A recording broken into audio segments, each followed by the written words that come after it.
principal and staff, SGB, parents, distinguished guests, and all other protocol observed. It sounds so fancy. Whenever someone introduced me, like I spoke at the event last night also, and they have this whole sheet, this brag sheet of who I am. And I felt, and I got to a point where it almost sounded like a eulogy. You know, that he has done this, achieved that. Now may you rest in peace. It's indeed an honor for me to be here today, and to the grade 12s especially. I'm not going to be long, and I don't think it's like Mr. Newman just told me, that he spoke the whole year and he gave his part. And when I had the opportunity to address you, I did. And we worked together. And if I have to say anything right now, I would be lying if I'm going to continue speaking if you can't remember at least what I said during the time. I need to remind you that even for this occasion, and I don't often do this, I bathed and I put on a tie.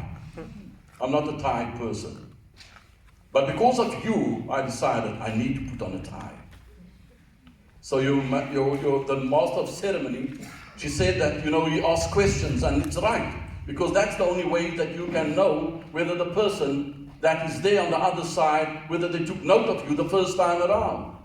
Now, it's been a while that I spoke to you, and mommies and daddies, and you can listen. One of the most single important things that you can find in life, whether you're going to make it or not, whether you're going to excel or not, whether you're going to be promoted or not, is directly linked to this one thing. This one thing. And that thing is called... I can't hear you. Attitude. It is called Attitude. It is indeed your attitude that will decide whether put you on the level, whether you're going to make it or not.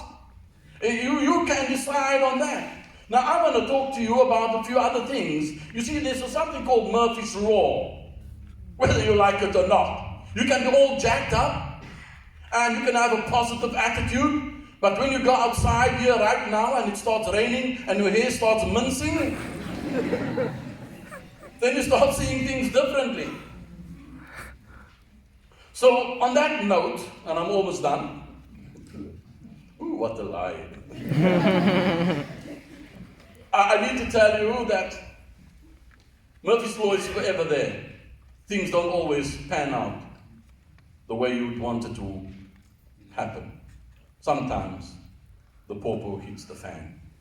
And how you respond to that depends on your attitude. Gregory. On my way here, and I was thinking of last night's eulogy, and I'm thinking, if I had to just have 1 minute, 60 seconds, to talk to someone and tell them and give them my story, or some advice, or some encouragement, what would I give? What would I say?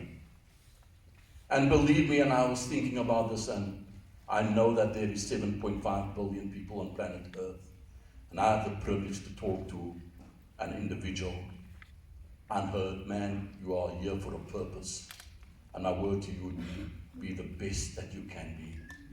You see, a tree, when it starts growing, it grows to full potential, and it's there. It can't grow bigger than what it is.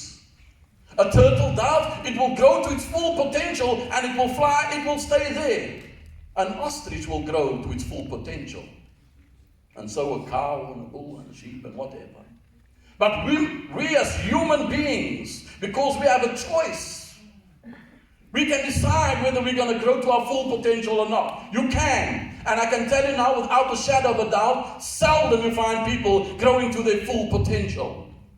People don't become the best that they become for various reasons. And it's called excuses. I don't have a mommy or daddy. Oh, shut up, man. Oh, apartheid. Oh, shut up. I couldn't bath because there was no water. Shut up. Whatever the reason would be, I'm saying you need to get to that point where you grow to your full potential. And if you want to grow to your full potential, I want to say in a nutshell, you need to have 4 Ds. How many Ds? 4. 4 Ds. First, you need to have a desire. Inside of you, there should be a desire. Desire is a modified dream with mags and nitros on. Those are like cars. You must have this deep-seated desire to become the best that you can become. And that's important. And once you have that desire, you need some sparks and determination to make it happen. For those who's watching the rugby, you can be determined to win the scrum. Those guys are jacked up. They slap one another. But you know what? Once they touch, pause, engage, then there's something that kicks into play. It is called drive.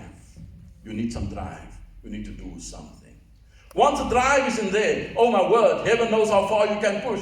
You don't even know your own potential. And we know that Dr. John Tibani said that potential is energy waiting to be released. And the only person that can release your potential, it is you. Not your mommy, not your daddy, not your teacher, but you. Not your granny, grandpa, uncle, mitrai, but you.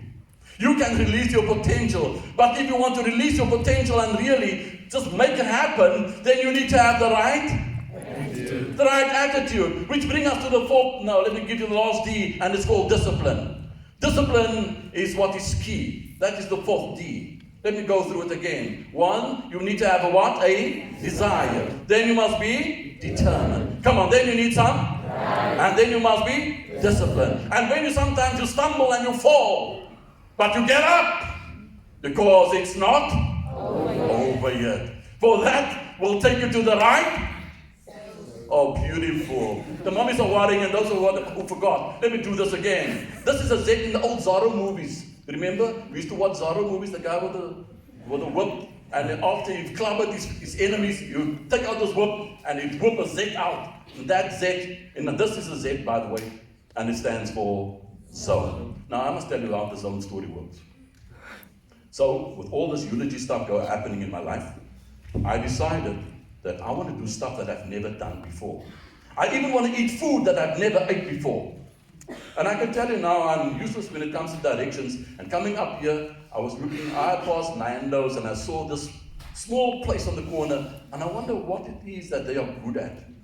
You know, maybe steak Gatsby, maybe a nice masala Gatsby, maybe some popping force, whatever it is. And I always look for those places, but let me come back. So one of the things that I wanted to do was to go and surf. And we know surf on a surfboard, to stand on water. It looks quiet. It's super cool. And so I got myself an instructor called Noble. He's busy with a surfing competition currently in Europe. And I got Noble, and I said, you teach me how to surf. He says, first things first, sir. I said, yeah. He said, suit up. I said, really? He said, yeah, put on the suit. I said, I put on the suit, and it was kind of tight. I couldn't breathe. I said, can't I have a bigger suit? He said, no. If the suit is too big, it means that water is going to go through and you'll still get cold. It must be tight-fitting. I mean, I felt like one of those Ninja Turtles. Walking now, you know. And he said, oh, by the way, you must carry your own surfboard. I said, cool. And then he took me to this place. I'm saying, you need to dress up for the occasion. Are you with me? So then he took me onto the beach, and there was the surfboard on the sand, and he says, listen up, this is how it's going to play. You're going to lay on the surfboard, so lay down on the surfboard, which I did. I did it with play, I lay down. And then he says, when I say jump, push yourself up, okay, and jump onto the surfboard with both your feet. I said, that's cool, that's easy. So, he said, jump. I pushed myself up, and I jumped up. He looked at me and he said, you're a natural. I believed him. He said, do it again, and I did it again. I jumped up, stood there, and he says, no need to waste time. You're ready for the ocean. I felt good. My head was bigger than what it is right now. So I went into the water, and he says, okay, now, here's the rule. He said, You're going to identify the wave. I say, yes, sir. He says, and once you identify the wave, you start paddling. I said, I can do that. He says, and when I tell you to jump up, you jump up. I said, yes, sir. He says, but don't forget, once you have identified the wave, don't look back again. I said, okay, I can do that. So, the wave came. I started pedaling. I did a great job. I jumped up. I fell off. He tells me, didn't I tell you to paddle a little bit more? When you think that you have done enough, it's not enough. Paddle a little bit more. I said, but are you for real? I tell you, after the 30th time of pushing myself up, I realized I done 30 push-ups. My shoulders was aching. I mean, I felt aina. I believed I had muscles I never knew I had. So then I jumped up again. When you're in front of the board, you flip over and says, mind your head. And I blocked my head. If you jump at the back, the board ticket nose dips up. He says, you must be in the right zone. I said, I know that. You must be in the right zone. And when you start, and now I'm feeling confident because now he's talking my language to be in the right zone. Because I understand that a lot of people, they mess up because they're not in the right zone. You see, if you're not in the right zone, ladies and gentlemen, you're not going to make it. We just don't make it. And I'm thinking of this man, Art Williams. I must tell you this much. Oh my word, this was brilliant. So it was a gold rush in America. Everyone bought land and machines and stuff. And this guy went out and he just bought land, some crazy land, and they mined and they found gold. Everyone was happy. They found gold and they sent it to South Africa, Krugerrands. No, they didn't. Gold teeth, stars, and stuff. No, they didn't. They prospered. And then he went to his family and he said, listen, if we can have machines, we can go deeper, faster, and make more money. Invest in this business. And people threw their money at him and he bought the machines. I mean, it's family now. And he got all the gold that he could find. And then one day, the gold ceased. Stop. Nothing. Niks. Bogoro. He became despondent, didn't know what to do, and then he decided, it's time just to sell up. And he sold the land, and the guy that bought the land was also the same guy who bought this machinery for scrap. But he left everything there. And you know what this man did?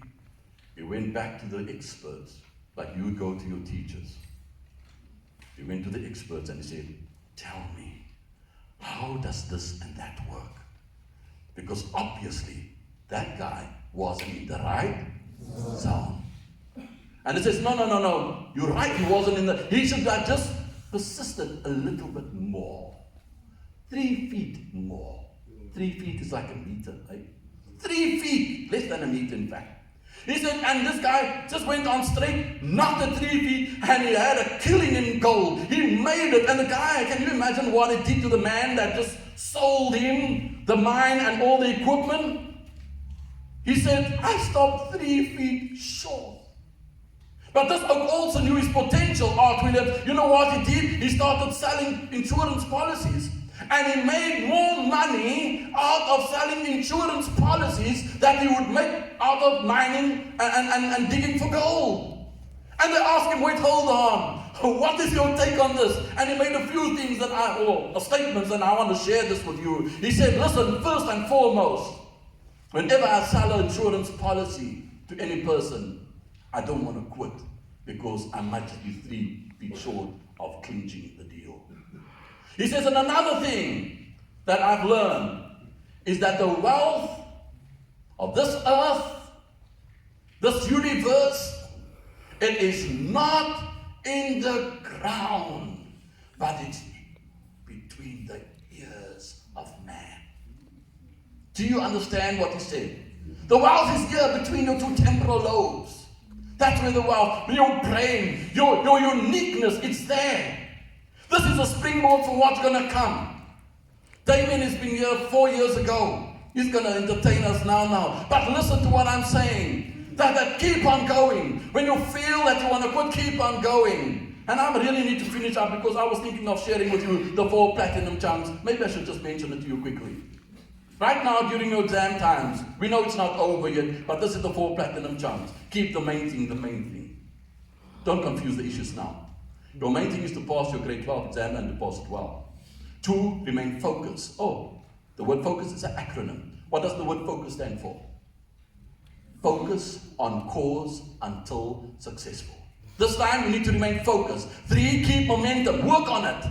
Keep working on it. It's almost there. It's a matter of time. The fourth one. Time frame. It's almost there. You think it's just when you're done, you'll realize that there's another 4 platinum chunks that you need to do. And so it goes on and on and on. So coming back to you, and I want to close quickly. Sorry, hold on. I'm in good time? Yeah, I'm in good time. Now, I don't know about you, but I've always had this tendency to watch movies with Navy SEALs and, the guys that, the elite group of soldiers in America. And then this gentleman asked him the question, please tell us, what kind of person makes it? That doesn't ring the bell and quit, What kind of person makes it as a naval SEAL? Navy SEAL. And he said, and I saw a gentleman here with a Navy uniform, and he looked so smart. And I thought, that's like our children need. Where is he? Where's that gentleman? There he is. Do you mind standing up so they can see you? Look at that. He's smart, man. You hear what I'm saying? Smart. This one is for you. So they asked what kind of person does not make it. He says, it is not the person that you think that makes it. But let me tell you who does not make it. The guy with the big muscles, he don't make it. The guy with the funny hairstyle and big tattoos and stretches, don't make it. The guy that just want to control other people, they don't make it. The guy whose dad owns a supermarket down the road and think he owns everything, they don't make it. He doesn't know what kind of person makes it. He says the normal person. Some of them are small, some of them are big, thin, fat, doesn't matter. But when the pauper hits the fan, listen to what I'm saying. When it is crunch time and when they feel like quitting, they find this thing to dig deep down inside of them. And just to get that last bit of edge so that they can help the person next to them. Are you listening to that? So that it can help the person on the other side of them. Not only for themselves, but then a golden rule kicks in. You see, what goes around, comes around. When we help that guy, tomorrow someone else will help you. And it's also concluded by saying that you should ask for help when you need it. Don't let pride stand in your way. If you don't understand, ask the specialist. Now, I know South Africa is in a mess. I know we're in big trouble. But you know what? I'm so honored. I've worked with you. I've seen your enthusiasm. I promise you I put on a tie just for you. I know for a fact there's people here that has the ability to dig deep inside of them to turn our country around. And on that note, I want to wish you all the best for your final exams. Thank you.